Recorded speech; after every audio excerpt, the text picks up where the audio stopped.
Thank you for staying with Citizen TV and for staying with Daybreak. We're still having this conversation, the link between democracy, economic shocks, and human rights as well. Keep your views coming at Trevor Mbiji at Citizen TV Kenya. Use the hashtag Daybreak. Larry, before we took the break, you had to give us your views in terms of what then needs to be done. You specifically also mentioned the marginalized community and the human rights versus SDGs. What are you seeing as the gaps and how can they be breached? Thank you so much, Trevor. Again, I would like to insist that I'm cognizant of the fact that being here, representing a lot of youth from the ESALs and marginalized communities, we have always felt this burden of when the whole country looks at one particular sector, they forget another one. A quick example is agriculture. Now we have subsidies in fertilizers, and then we have bonuses for tea, bonuses for coffee. Majority of us do eat meat. I hope you eat meat and milk. What is the government doing to us as a pastoralist specifically to mitigate these measures? A quick example was during the drought. We lost, somebody said, around more than, I think, 50 million cattle, sheep, and goats. So this is a situation whereby subsidies are given to one sector, bonuses is given to one sector, but when our cows die, when we don't have enough milk, nobody is giving us anything. So you see, again, that itself as a right, we feel like we have been segmented, like nobody sees us. And when you look at that, it has really disadvantaged our game.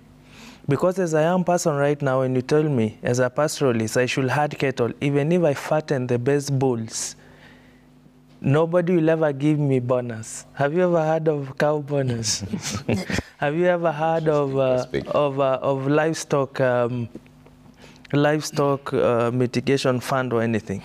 We only see on TVs, unfortunately. There's been the livestock offtake program. Yes, the livestock offtake program, but how much is it? You see, you know how difficult it is to breed and fatten a cow. So it's much even harder than growing tea. Tea, you don't do anything.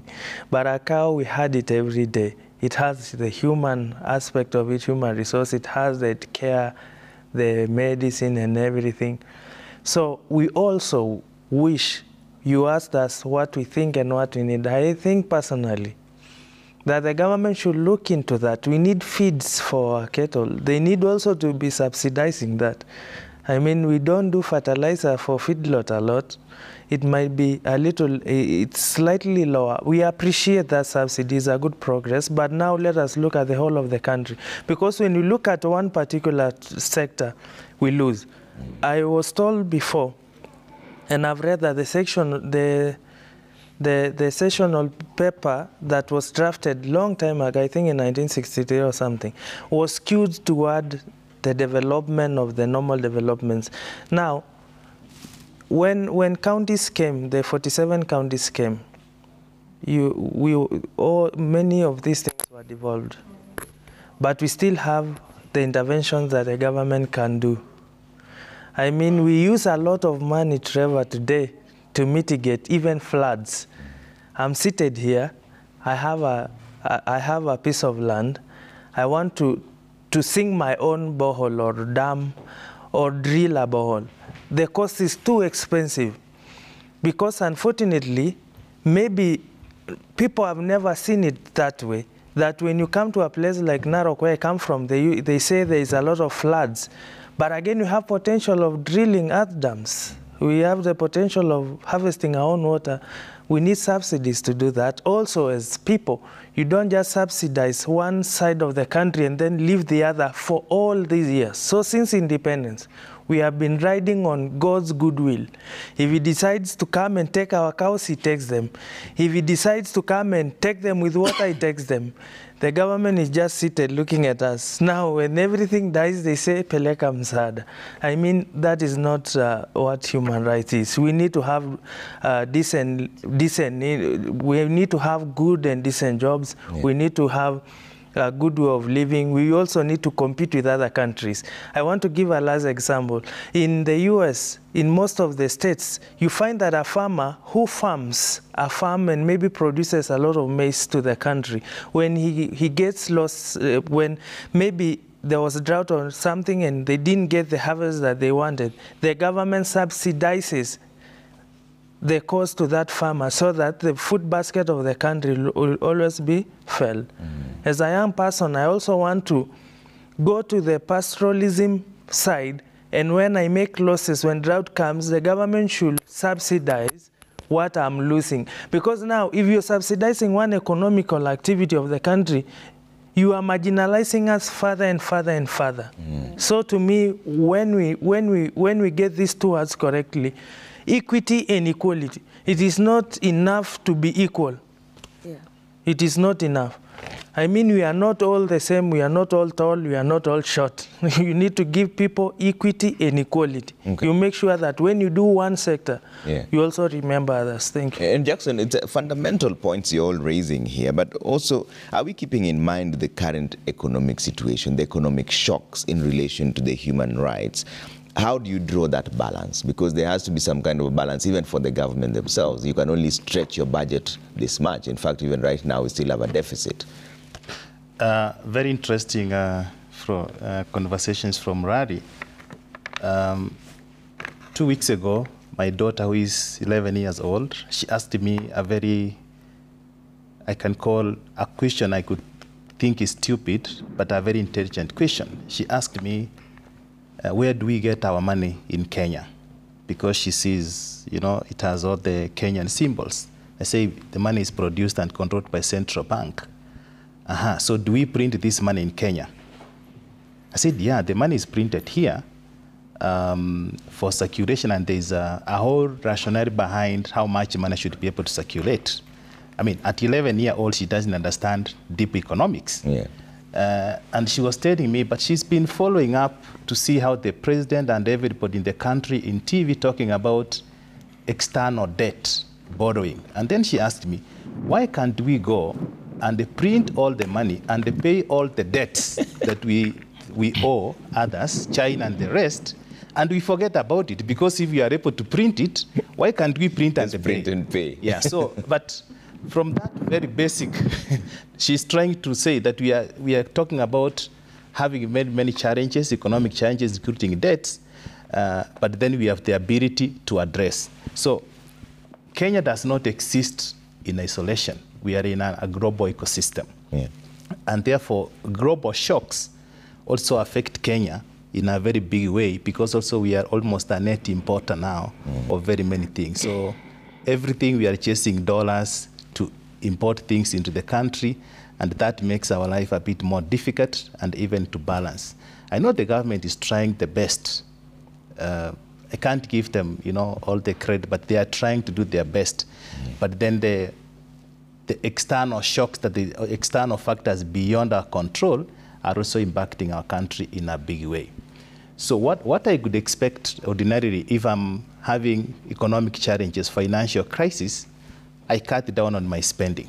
You know, if I've been eating fish twice a week, then definitely you need to reduce the portions and ensure that you have resources to safeguard you for uncertainty. So as a country, I feel the president also is leading and telling us how we need to tighten our belt, but the government is not tightening its belt. We see extravagance in terms of resources. We see everybody's questioning trips. Trips are good, yes, but can we reduce the number of delegations that are accompanying for these trips? Now we have also the news about the CASs. The government is talking about we don't have money. The Treasury Cabinet Secretary already said we don't have money for CDF, we don't have money for salaries, yet there is another conversation coming on to formalize the positions of this. So what are we talking about? We keep talking about austerity measures, but on the other hand, we are seeing government becoming wasteful, and we think the government should be able to walk the talk and ensure that as individuals we are tightening our belts. Can the government tighten their belts? Because the tax base. You know, if we are about 8 million people who are paying taxes against the burden of Kenyans, 7 million now projection, that's a very small tax base. They are trying to expand the base, but we know a lot needs to be done to ensure that everybody becomes accountable and contributes to this national cake. But there are gaps, but I think the government is not walking the talk. But before I finish, there are this principle of human rights-based approach, a principle of participation. It's been talked about. Talk about public participation, but are we ticking boxes, or it's a real genuine conversation where the voices are heard and taken care of? We talk about accountability, and you all know, Trevor, accountability also is a big question here. It goes with information and the transparency. How transparent is the government is to the citizens, and how accountable they are. And we know a lot of things, accountability is in question. We have the G2G government deal of oil importation. We have now edible oil, which was a few days ago, it was declared unfit, but a day after, something happened miraculously, and now it is fit for human consumption. So there is a question there. Non-discrimination and equality. Radi has talked about how the government preaches to every one of us that they don't want to leave anyone behind. But you could see discrimination even from what he was talking about. I think is the 1985 session of paper number 1 of renewed economic growth something. Yeah. Then you talk about empowerment. How is the government empowering the people? It is trying, but not to the extent. We could see all the initiatives that are happening. Whether it is Hustler Fund, it's impacting people, I don't know. I think evaluation can be done on that. Then we talk about working within the legal system, legality of all the initiatives. This is a most important one, because most of the things, including the Finance Act of 2023, why is it going back for revision? Because the public participation raised concerns which were also not adequately addressed.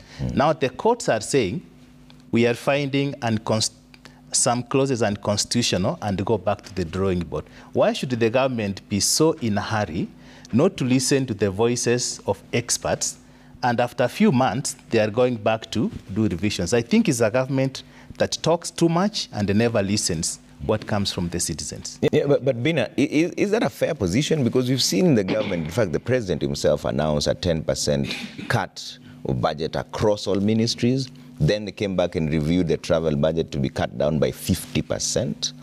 Isn't that enough for austerity measures?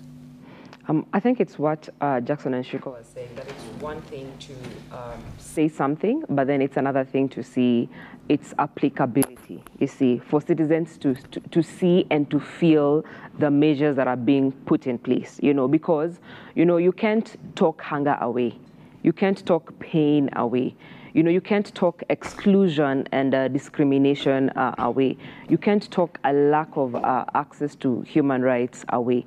These are things people have to experience, to know that things are working. So it's one thing to say we're going to put these measures in place, but it's another thing for people to see the results of the measures we are putting in place. So my panelists have also spoken about public debt, right? If we look at the impact of that public debt, even right now, the more the shilling continues to weaken, we can't even wait for us to pay the first, the Eurobond, for us to see whether it's going to have an impact on the shilling, and then what that means even for the business community when it comes to how you're accessing the products, and even the cost of the products, and just generally the cost of living.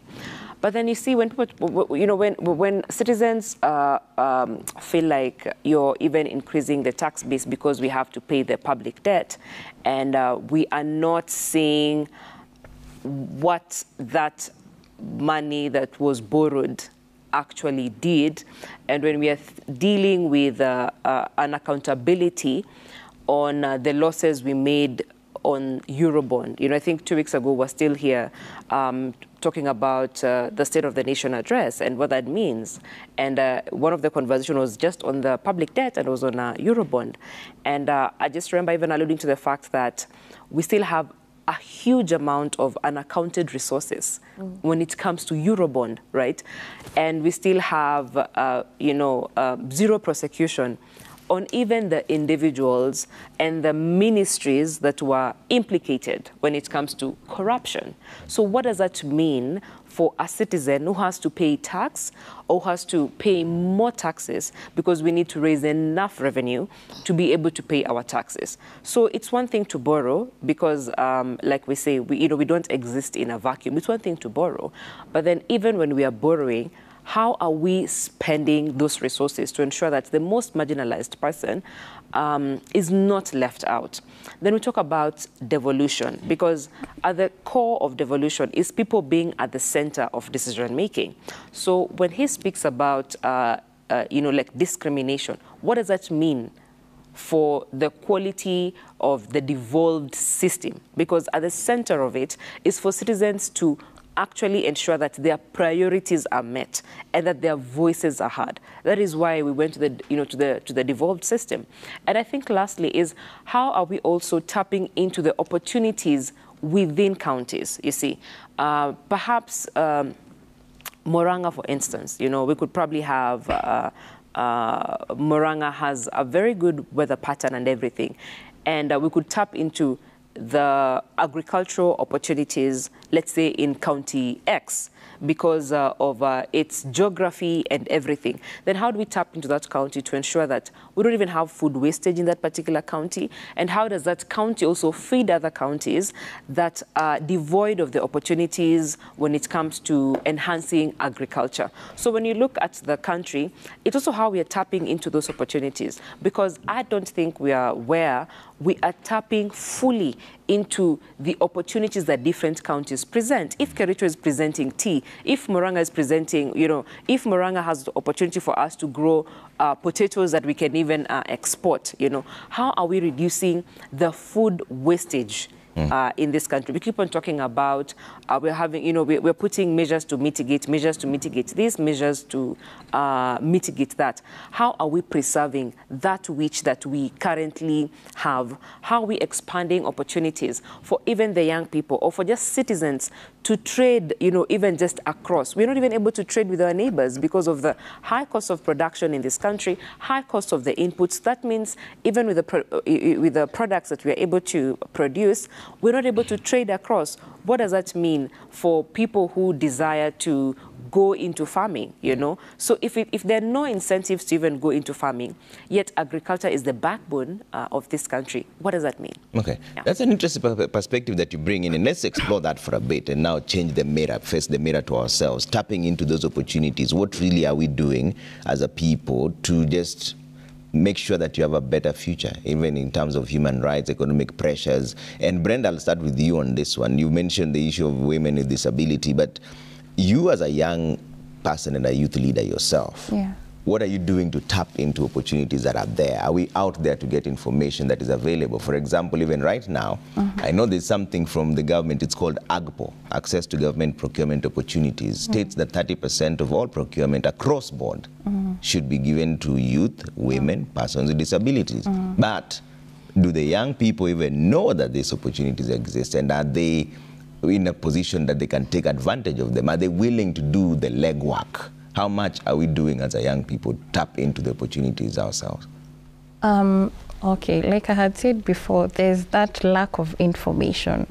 Yeah, there are a lot of opportunities are out there, but there's lack of information. So what we are trying to do is also trying to advocate and teach the youths on how to go for these opportunities. Those are the projects that we are doing at the moment. Yeah. And Shiko, you have an entire organization, Tribalist Youth. What are you doing to empower the younger people around you to tap into opportunities that are available, like what Bina is saying? That the opportunities, yes, they may not be adequate, but they're there. How many of them do you know have taken advantage of certain opportunities? Or even if there's a lack of information, are they looking for that information? Young people are always looking for information, and especially information that can put money in their pockets.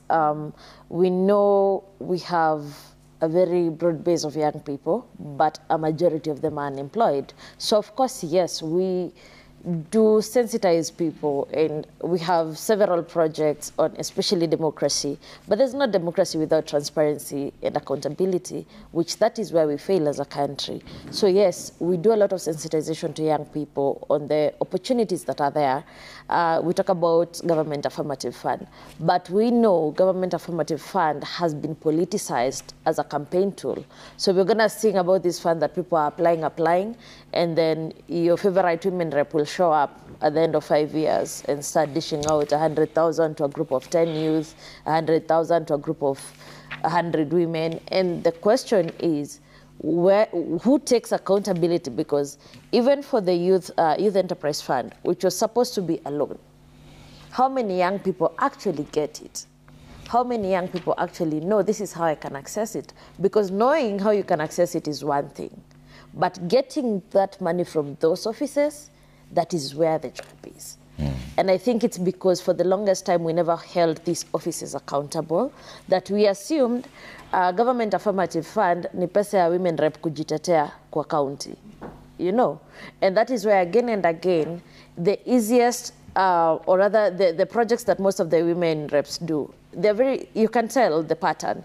If they're not donating seats, the plastic seats to the community, they're buying tents so that the community can hire when they have matangas and stuff. So our political face is limited to, I need a second term. It's not to sustainability. It's not to taking accountability of taxpayers' money. It's not to helping empower a generation that can then, because you see, a hungry stomach is a vulnerable stomach. That means the politician has to make you remain in that state so that every 5 years they can retain, because it's always 50 bob. It never goes beyond that.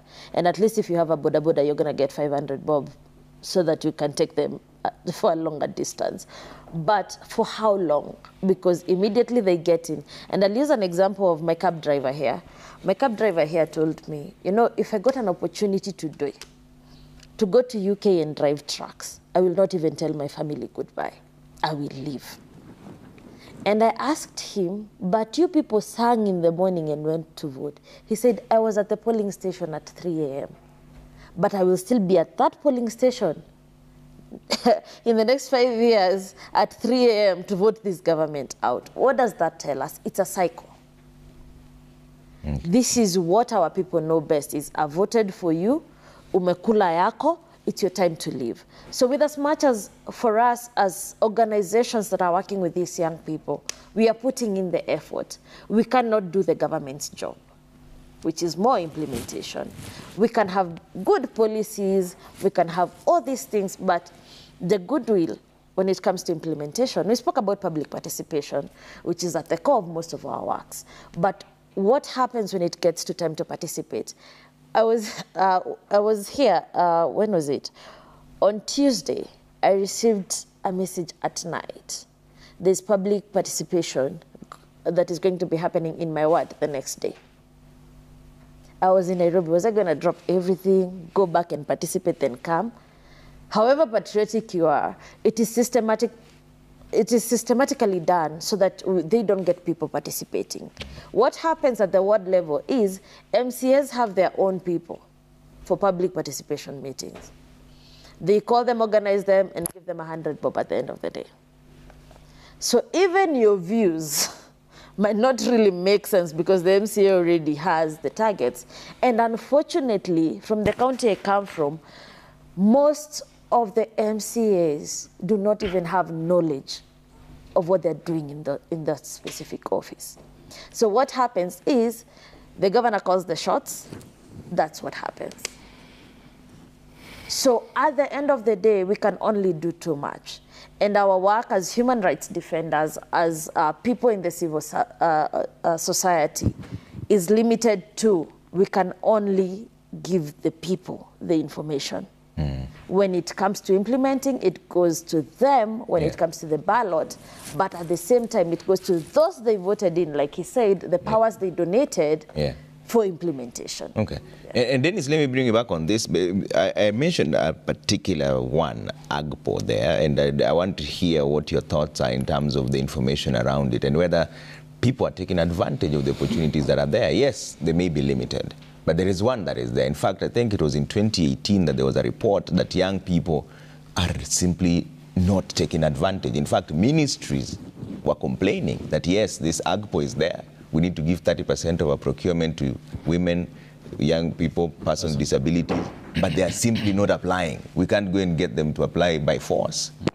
What is it? We're turning the mirror on ourselves now. What are we doing as a young society to empower ourselves amid the crisis that we're talking about? Thank you. And I do believe that before you see a speck in someone's eye, remove first the log in your eye. From my Bible doctrine, that is what is in the report. But what is in the practice? What is in the practice is that this AGPO is being applied and heavily comprises of very elderly people in the society. So it is when you apply, you will meet your application in the dustbin. Because a very elderly person who had campaigned or who had been a long-time friend to the governor, MCA, or the MP thereupon, has gotten the tender. People have been masquerading as persons with disability over time now. And they even have cards approved by the National Council of Persons with Disability that they have disability, yet they don't. So these are challenges that are there, and no one is willing to talk about them. See? So when you go to the list of the shortlisted people and you try to look at the names, some of them you know them by their names and you know them. They don't have disability, yet they even indicate they are on wheelchairs as we speak. So meaning there's a lot of discrepancy. As much as we are being blamed that we are not applying, we are applying, but these people already have these specific people who are being given tender. So whether you try, and you see at this age, we are on a climbing stage, whereby you are trying to make ends meet with a very scarce and limited resources. So another thing is that we are having very little financial resources. So for example, you apply for a tender of a tune of 1.5 million. No one is willing to trust youth with such kind of tenders. They will first ask you, how are you going to pay me back? So the trust issues will go around until a tender escapes you. Recently, I with my friend Bob Wabwire, who we have a company of events. We organize events and do tenders and all that, tents and all that. We got a tender of just 159,000. So 4 days to the event, we looked for 159, but not that they are not people to give us this particular money. They are there, but they don't trust us. We even gave them the whole tender and the whole everything to check the authenticity of it and the originality. Still, we were not trusted, and that escaped us. So these are challenges that we are facing as youths. Yeah. We don't have a very formidable source of income because it is very scarce. The people who apply these tenders are very elderly people, and they are the so-called, they have connections with the so-called government. So that is one. Two, you mentioned that the government is trying and all that. The government is not supposed to try. The government is supposed to be perfect. Because why do we vote? We are paying taxes. And I woke up at 3 a.m. while coming here. I dropped in town and was just, people are awake and try to miss even a single cent by not paying your taxes. You will be in the county council back cell for a good number of days, and you'll pay a huge tune of fine. So we are doing our best, and the government should not tell us that they are trying. Why are they trying? If we are paying taxes, then they should give us our taxes so that we form our country. We see what we can use with it, because it is a lot, for example. Another thing, agriculture is being underrated. Any developing economy, its backbone is agriculture. So you find that there is no literacy on agriculture. But youths are there, very energetic, they are going to school, and etc., etc. So there is no person ready to give civic education on agriculture so that it being a backbone for the young people. Now, I was making a proposal to my governor in Siaya, but it didn't reach him because the people there did not allow it to reach. Reasons that I just came with a very simple structure. That how much does it cost to dig a borehole? The very basic was 15,000. So I asked myself while coming up with this proposal, now what about if 100 households in Siaya County has boreholes? Then they're being given literacy on irrigation methods. In my village, we only have 2 boreholes. And during drought, those 2 boreholes serves over 100 households. So what if there's 100 households which has boreholes and there's that literacy? See? So there will be a lot of economic upbringing when we have literacy on agriculture, which is currently not doing. When the floods come, that's when the government will think, oh, we should tap this water, we should do what? When droughts come, there's another blame. You ought to have tapped that water. By whose resources? That is the work of the government. In a very civilized societies, the government is responsible for health, electricity, education, very basic rights for the people, because people donate a lot of taxes to them. Recently, because of the economic backlash, to youths, majority of youths are falling into depression. I've had cases in my university that a lot of students are committing suicide. It's a very sad scenario that a young person who is doing engineering and is now almost finishing is committing suicide because the government is being irresponsible otherwise. So where are we heading to? So meaning we are living in a very sorry state of nation.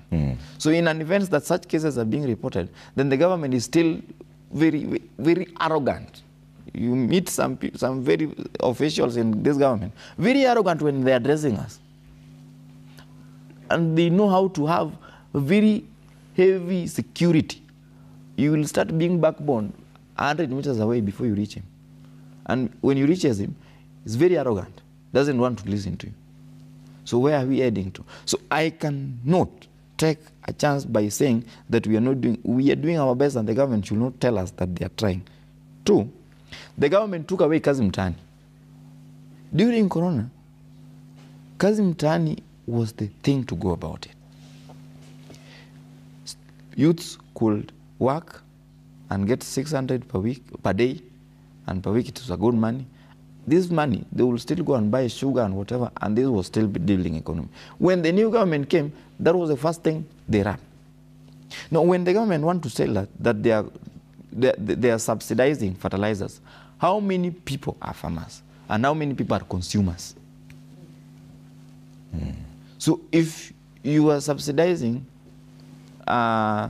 fertilizers, which it is not really a subsidy, it was a fertilizer that was given for free. So being that they think that people are foolish, now they tell us that it is now subsidized. Leave alone that. How many people are consumers? For example, in Nairobi, 3 million people, everywhere is stomached. Yeah. And they want to consume. If you don't subsidize that, then where are we heading to? So this economic backlash is irresponsibility of an irresponsible government. Okay. Let me bring in on this. You have an entire organization also, Lolunga Youth Elite Organization. What are you doing to somehow ensure that human rights are protected in your own capacity? Thank you so much. First, I would like to encourage my fellow youths. This is our country. We are going nowhere. And the good thing about nature, unfortunately or fortunately, is time. Anything good can come and it will go. Anything bad can come and it will go, but our country will remain. When you look at Haiti, the country that you are sending the police, why are we sending the police? It's because it's a failed state. Why? All the systems failed until cartels now run the country. We have a bit of hope that in Kenya something is being, we still have a country. It doesn't matter how much of a country we are controlling, how much speed or whichever direction, but the country is still there. Now for my organization, we do a lot of sensitization. For the record, I registered that company, the ACPO. I've applied for tenders. So I won't be saying what I'm not doing. I'm a good preacher. I preach what I drink, that same boiled water. So one of the things that is affecting us right now to do any tenders is taxes because of inflation. You'll find that for a young person applying maybe for a road tender, whatever will remain is very little money because you know the processes. I don't want to go to the extremes that my colleagues have said, maybe kickbacks or whatever is there, but you'll not get so much from it. And the other thing is, unfortunately, these taxes are across board. If you are a billionaire doing tenders, if you are a startup, nobody cares. You are in the same bracket. My brother had said that he got a tender and he wanted to apply. Okay, you can walk into any bank with the IPO, explain to them, take the documents, they can fund. But now, the banks will take the interest again. Remember, the process is very tedious. Sure. What we need to see, and on this I need to commend the president, the idea of Hustler Fund is a very noble one. Actually, they should stop traveling so much and allocate that money to Hustler Fund. It's changing lives.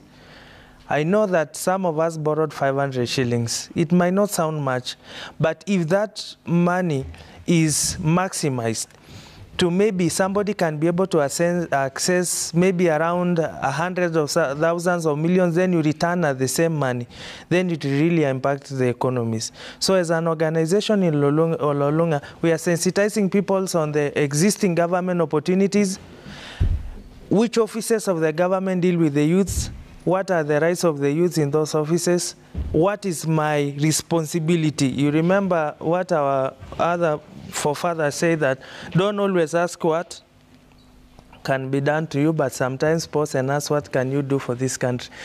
I personally have done a lot. I'm wearing my regalia. We are known for culture. I'm not doing anything. Trevor, I've come here dressed this way. We don't do this for money. We do this for our daily lives. I'm a cultural ambassador too, apart from being in an organization. So we are really trying. When people come from all over, when you come from Nairobi to our villages with stress, we sing to you, we make you feel nice, you give us tokens, we make this country livable. And actually, the country should recognize and should give a token of appreciation to the Maasai community. People come to our places with stress. You just come, we take you to animals, we sing for you, then we make you forget your sorrows for a day or two, then you go away. And the secret is, if all of us are depressed, like what my brother was saying, unfortunately, a lot of young people are committing suicide. And I want to request them, stop committing suicide. Good things are coming. If you look at the world, we are not yet failed. Look at the US. It reached a time when money didn't have value. The richest people are farmers, somebody with potatoes, somebody with maize. So we are still not bad off as a country. Yeah. Let people have hope from themselves. This thing, you need to say that it is worst, it is a storm, these clouds will go. And another thing that I wanted to maybe suggest or say here, all government entities, everyone. A government can be you, it can be me, it can be that government that we say is a government, because a government is for the people, by the people, and for the people. Right now, in this stage, we can be representing people who are not here on behalf of the youth. But the people who have been given the mantle in offices to deal with the youth, as my sister was saying, please be prudent with whatever you are given to the youths. If it's any resources to the youths, give them. We have the county offices in charge of the youth affairs, and we have the national county offices at county levels in charge of the youths. So all youth make use of these offices, use resource centers, make sure you use the internet. For AMSIV, I would like to commend them because they brought us to this platform. They are doing a lot in villages.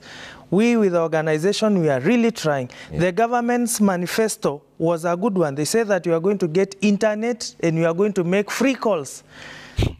Please, Trevor, tell the government I'm waiting in my village for Wi-Fi. You know, when you get Wi-Fi, what we are going to do? Yeah. We'll be all over TikTok singing, showcasing the country's good side so that your stress level can go down. Thank you.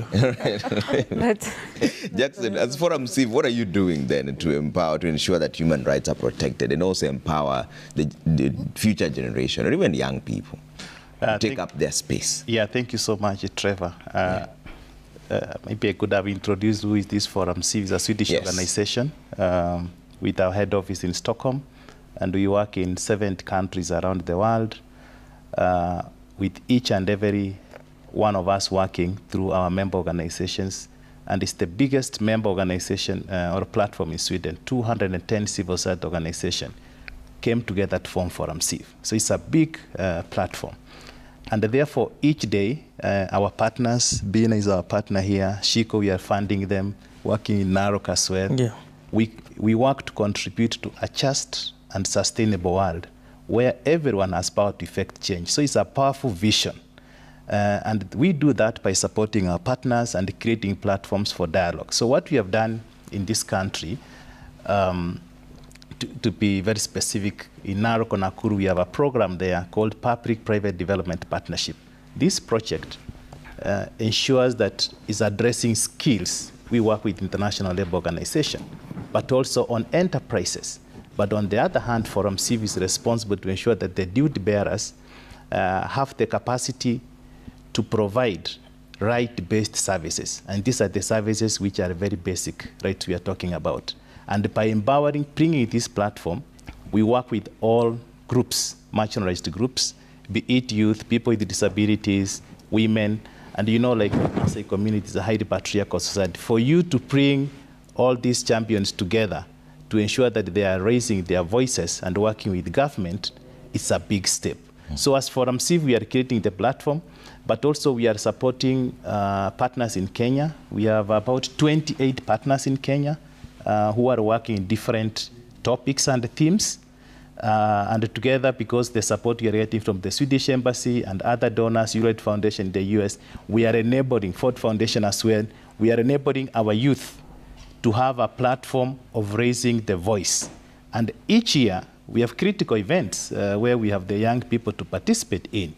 And today, as you know, as we are also looking forward to celebrate 75 years of a Universal Declaration of Human Rights on 10th of December, and this theme, freedom, equality, and justice for all, the discussion we are having, we are creating the platform, and this afternoon, we also have this morning, we have a platform today to enable young people to also project their voices to the duty bearers. These are the concerns of the people with disabilities, for women, and all the marginalized communities, so that this opportunity you are talking about is also a platform for government to say, hey, you know, we have these opportunities. Why are you not coming?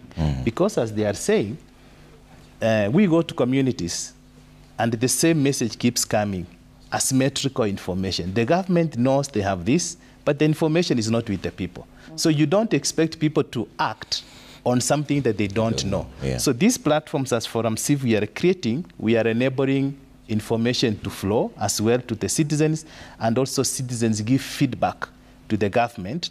You are saying this, but this is not working, or this is how we could propose you to act. My take could be, for us to address all these issues, you know, we need Agenda 17. SDG 17 talks about partnership for goals. You have all the 16 goals. But if you are not going to create sustainable partnerships, none of those goals are going to be achieved, including guaranteeing the freedom of expression. And I think we should work together with the private sector, the public sector, and put community at the center, because the development sector or non-government state actors also have a huge contribution to help government to deliver the mandate to its citizens. So I think it's what I could, you know, propose, that let's work, have a multi-stakeholder dialogue to ensure that we collectively move this country forward. And that's a good trajectory you started, because when I come back now, I want to take some feedback. There's a lot of feedback coming through. Then when I come back, I'd like to hear from you recommendations on how then do we achieve this freedom, equality, and justice for all. Enumerate for me 1, 2, 3. This is what I'd like to see the government to do. Number 1, 2, 3. Let's bring up the feedback right now. Trevor Mbija at Citizen TV Kenya using the hashtag Daybreak. We're coming to that in just a bit. But Bina, before I get into the feedback, you have not told us what you are doing in your organization to ensure that youth rights and human rights are fostered. Yeah. So I think they've spoken about our partnership, and from where I stand, if there's ever a time we need to occupy our offices as citizens, like us occupying our offices as citizens, it's now. You know, understanding your rights and how to claim those rights. So at Badili Africa, we domesticate political education, we address gender-based violence, but then it's within the structures that we work with. So we work with grassroots women within the chamas, and we try and show grassroots women within the chamas that the reason you're actually in 5 chamas is because the economy is not working. Why are you in actually 5 chamas, you know? If things were working, you'd be in 1 chama, and why are you taking money from this chama to go pay to a private hospital? Why is your public hospital not working? You know, why are you taking money from the chama? Why are you borrowing money from your self-help group or your merry-go-round to actually pay for school fees for a child who's in a private institution? Why is your public institution not working? So we are very much interested with grassroots women within those structures, understanding that if this public institutions work, then it frees my resources for me to divert my resources to other important aspects of my life. So those become our ambassadors when it comes to even holding government leaders accountable. We also work with young women. And I think in this country, there was research that showed that the most disenfranchised and disillusioned lot is young women between 18 years and 25. And I think it is sad because young women make the bulk of the youth population. So if they're not being involved to understand what are their rights, yet when it comes to the challenges we're discussing in this country, the bulk of it actually affects them. Talk about abortion, talk about teenage pregnancy, talk about human trafficking, talk about gender-based violence. You tell me a problem that does not disproportionately affect women and girls and children in this country. So I think it's it's us understanding what is our role and what is our place in the community. Because at the end of the day, I think, you know, when we're talking about, oh, we need to commend even the government on XYZ, the cost of running an election in this country is so expensive. You know, that is why even majority of the young people cannot even run for office in the first place. So if someone has illegal resources that they've used to run for office, then how are they going to deliver services at the end of the day?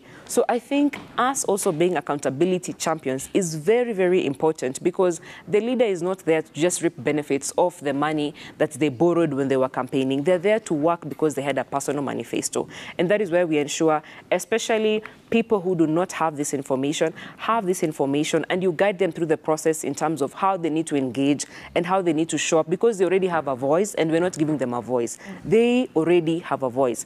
And I think lastly, even with the opportunities you are talking about, I think it's important, Trevor, to also look at the process. You know, we're talking about young people accessing the procurement opportunities, the tender. How many people have collateral? How many people have the initial capital? We've seen stories being run, not only even on Citizen TV, across many other TV platforms, of people who have not been paid their money spanning years back. In our families, in our circles, and I'm pretty sure even for you, Trevor, you even have friends who are telling you, they're always saying they're waiting to be paid. They're waiting to be paid. They're businessmen, they're businesswomen, right? So how are you supposed to encourage someone to actually engage in a process when they don't even have the initial capital? How are they going to pay how are they going to pay the capital? That's actually a sad story that is spoken about, that they could not even access 159,000. So it also tells you even about our social capital. Even our own friends who are young people are also not employed enough to have resources for you to borrow, to inject in that particular tender. Can you imagine? Right? But I think next time he needs to borrow from you, Trevor. I will. Yeah. Let's bring up some of the feedback and see what you're saying at Trevor Mbija and Citizen TV Kenya. Use the hashtag Daybreak. Let's bring that up and see what you're saying on feedback, and then I'll come to all my guests here for closing remarks on the recommendations going forward. What more do they need to see from government to ensure human rights are upheld? Daniel says the status of human rights in Kenya is wanting. For instance, of the control of budget, who works in Nairobi, can get home from Mombasa, arrested and taken on a road trip to Mombasa. That is violating her rights. She has a right to do her job without intimidation, okay? Gabi says enough damage has already been done in the name of popularity. Disinformation is the number one threat to democracy in our continent. Enough should be enough now, okay?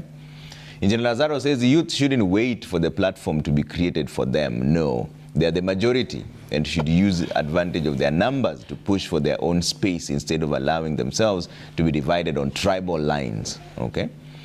Leonard says that the Kenya Kwanza government is so disappointing. Many promises are made on every platform they step, but no actions. Youth are sidelined in all government programs. The government that says no money but too much unfruitful traveling. Education system is sabotaged. TSC is captured. We wish we listened. Okay? Babu Michael says the problem we had during the Uhuru regime and has worsened in this regime is financial leakages. While we say the country is broke, there are a lot of leakages and corruption. So even if we collect much taxes, it's like water into a leaking in bucket. Okay? Sir Nixon says youth leaders from marginalized communities must be eloquent ambassadors to their people. Find ways to involve your peers in the systems. No one will make a great leader who wants to do it all himself or to get all the credit for doing it. Okay? Dr. Goa says the government has every chance to grow our economy. However, the few individuals, cartels, cannot let Kenyans see that light. Okay. All right, so let me come to closing remarks now, and I'll start with Brenda. What would you like to see going forward now? A lot of improvement has to be done, especially when it comes to this transport sector.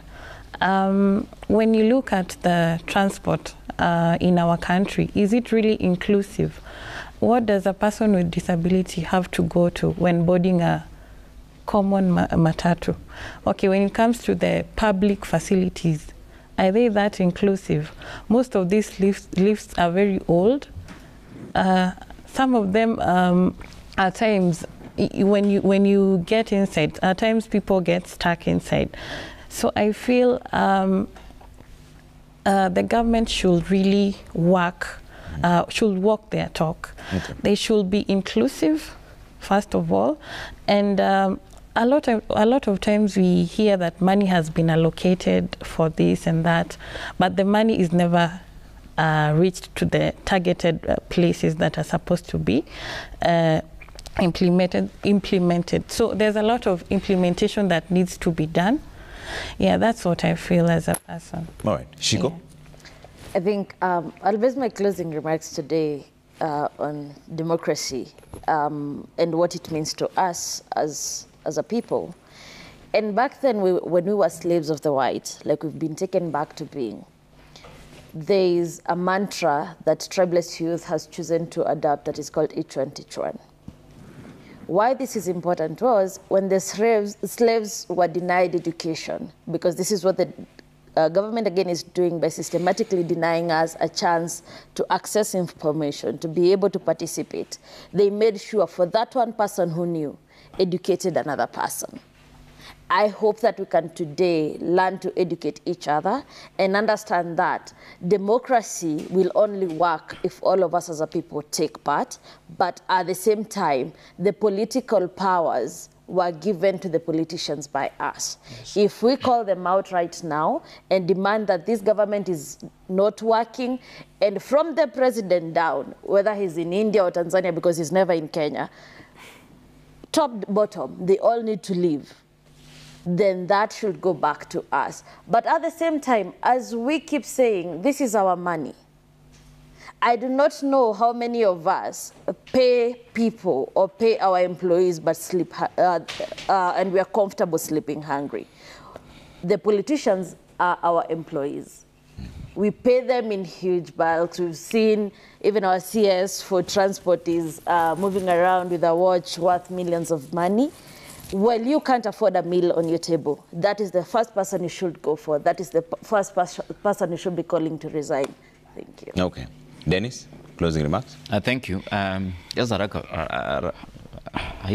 wrap of my association with persons with disability, youths with disability in Kenya. I'm suggesting a proposal that my main agenda is employability for the youths with disability. You find a number of students with disability go to university, they graduate, they go to TVETs and artists, and still they don't find jobs. Reason being, there's job vacancies being advertised. They aren't aware. So my association is here to forming a structure whereby when jobs are advertised, I am a liaison to my people on the ground, so that from me they can easily access the information, that knowledge that there's a job that has been advertised somewhere, and because I know them, I can give them information rightfully, because I know if there's job on engineering, I know these particular people study engineering, so I can easily do that. Two, I'm trying to address a lacuna in law. There are two places that I find very gray in law in the Constitution of Kenya. Article 54, Clause 2, that at least 5% of the job opportunities should be to the persons with disability. But it does not address on the consequences, if that organization doesn't meet that qualification of 5%. So meaning, it is a question of good Samaritan. If you have two good Samaritan, that, for example, you Trevor Media, you are having your company and you are employing people, you are two good Samaritan and you decide to meet 5%, it's good, you'll go to heaven. But then there is no that qualification. So I'm trying to address that very heavily, and if, for example, the government will hear me, I will be very, very, very, very happy. I'm trying to address the issue of access to information by just forming a structure in which job vacancies, news are getting to my persons with disability. Other relevant news, information will be being accessible to them through that way. In the universities and colleges right now, there is what we call a kill down of students' politics. Because of that universal suffrage, there's what we call Duale Bill, draconian law, that was formed in 2016. This thing has keep on killing us, that we cannot do popular voting anymore. We are doing delegate voting. And these delegates voting, the administration already have their preferred candidate. And this preferred candidate is no longer functionable. Now, if you go to University of Nairobi, for example, Kenyatta and whichever, if you were there maybe 2015, now if you go there, you'll be wondering whether are you in the university or not. Because that communal suffrage has been there and killing us. Okay. And we are, if the government not careful, then we are going to have a very massive strike all over the country for students to kill down this communal suffrage so that we elect people whom we feel can represent us. Two, okay. She mentioned transport. At the University of Nairobi, there is a tunnel that is connecting students' residence area to main campus tuition blocks. That tunnel is full with water to the brim. And that highway, the cars passing there are at a speed of 160. So meaning we are on a death row. We wrote a letter to Kenha. Yeah. They've not responded. So I'm giving, from this studio, I'm giving them 2 hours. Okay. If they're not responded, we are going to have a massive strike.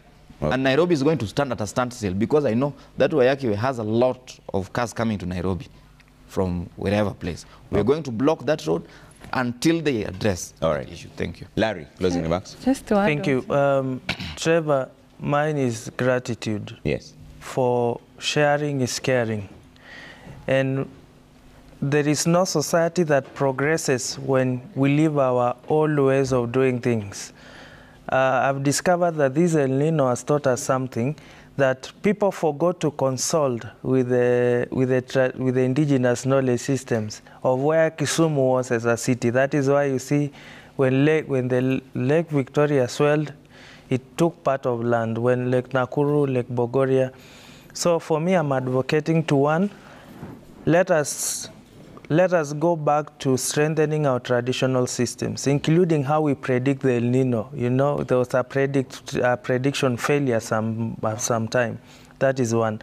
We need to include the indigenous knowledge in everything that we do, because we'll go far. Remember, we did not gain independence then Kenya was born. Kenya was there 6,500 years ago, before or after Christ.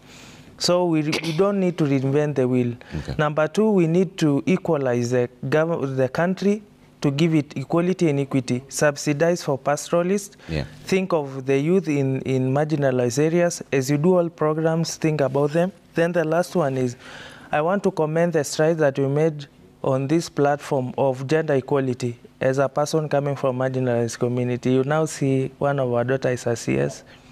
Sisi ndio tulikuanga wagumu, but now we are making progress. My brother was saying that we are a patriotic community. Yes, now we are giving people opportunity. Let the government learn from the tough communities that they also should listen to people. Okay. And actually, there is no country that can ever progress without listening to its need of the citizen. Custom make everything that you are doing to specific counties and specific people. Okay. Yeah, thank you. Bina. Two quick things. Trevor, you know, when we heard about the colonialists, the white people, during that time, we knew who the enemy was, that it was the white person. But currently, the enemy is someone who looks like you, talks like you, dresses like you, but is not about you, because it's a black person, you know? And that makes it very, very difficult, because I think from where we stand, even the government and even the president has to realize that people benefit from a rotten status quo. You know, even for a bad road, there's someone who is determined to keep it that way, so they can keep on just carpeting a small portion, so they can keep on making money every other year. So with every broken system, they're beneficiaries of a broken system as is. And it's to look at what is the broken system and how do we seal those gaps.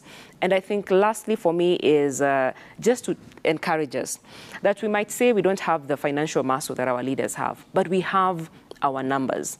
And our numbers are more important, because young people are the majority in this country. Also women, almost 51% is actually women. Almost 70% is young people. Let's tap into our numbers. Let's tap into our ideas to drive the agenda that we want to see in this country. Okay. And finally, Jackson. Yeah, thank you so much, Trevor. Yes. Our president talked about 3 things, but I want to talk 4 because he's mambo ni matatu yake. It's already something else. One, I think we need investment much more by government on common goods, because these are the very basic every person should be able to enjoy, and that will address the equality aspect as we are celebrating 75 years of Universal Human Rights Declaration. 2, implementation of the green agenda, green economy. Everybody's talking about environment and climate change. If we are not tapping opportunities that are being provided now, we will still continue talking about human rights violations and economic shocks, and it has a huge consequence. 3, I think about economic policies. Taxation and budget policies needs to be, you know, address the extreme inequalities. As we speak, we have the policies, but they are not addressing those inequalities. The last one, investment in areas of human rights economy that addresses people and the planet beyond the profit. I think that will, because profit being given the center makes people greedy and they disregard human rights and also the planet. All right. Ladies and gentlemen, thank you so much for making time. We've run out of time here. Jackson Obare, Regional Manager, Forum C, Bina Maseno, Executive Director, Badili Africa, Larry Letoluo, Ololunga Youth Elite Organization, Brenda Nabututu, Youth Leader, also Shiko Kihiko, Executive Director of Tribeless Youth, and hired Dennis Akech, Interim Chair, Kenya Students with Disability Association. Thank you very much for making time this evening. Coming up next is Level Up with Shatta Boy, DJ Rev, and DJ Bling. It's time to dance, people. Bye for now. Have a great weekend. Thank you. Baby, now that was good. Thank you, guys. Thank you very much. Thank you. Umeamua kutufikisha jioni asubuhi. Ndio nimesikia. Umesema good evening.